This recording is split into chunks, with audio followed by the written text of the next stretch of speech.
All right, our second question this evening will start with Mike Lemire. In the 2011 session, the governor proposed raising the amount that participants in the state pension system pay to 5% from 0%, ending the COLA, the cost of living adjustments, of 3% per year, raising the retirement age, and reducing the rate that benefits accumulate at. Under great pressure from the unions, the legislature passed a watered-down bill which only requires 3% contributions and minimizes other changes. The system is still not 100% funded, and is a long-term problem for the state, and union lawsuits may roll back even those modest changes. What would you propose to put the Florida retirement system on a sustainable path? Well, first of all, I would propose that state workers do the same thing that the private industry do and pay for their own pensions and pay for their own retirement when they come into the system. Because we were misled. If you look at the studies, the recent financial numbers released by the state pension system is broke by several $billions. Now, I would propose that that money be used to put in 401k retirement plans that are guaranteed with minimums and so forth. But the workers and taxpayers really don't have a responsibility to pay 100% of someone else's retirement. Thank you.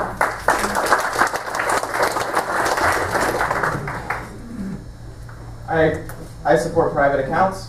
I believe that state and federal workers, for that matter, should not be paid more for the same jobs that private business employees are paid less.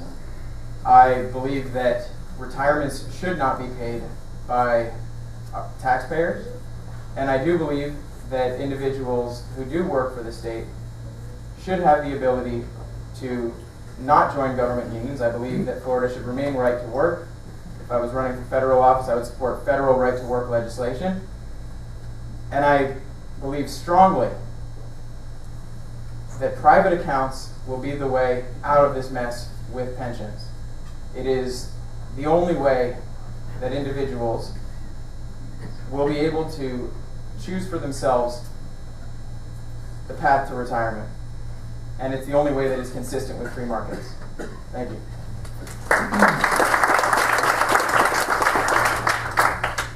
So this last fiscal year budget, they added $300 billion to $300 million to the state pension fund.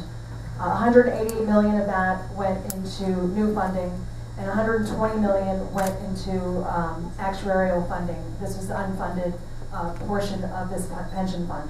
It was unfortunate that 3% addition to the state employees was turned down by the Supreme Court. I would be in favor of trying to resurface that again in some way. We've got to have a serious conversation with state employees. They have to understand that there's got to be some contribution on their part, just like there's contribution on our part. I'm a self-employed woman.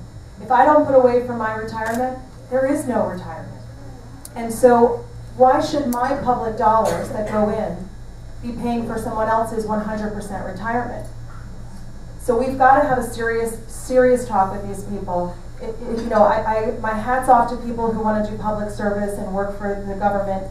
It is less money. It should be less money. But they have to understand that there is a sacrifice there.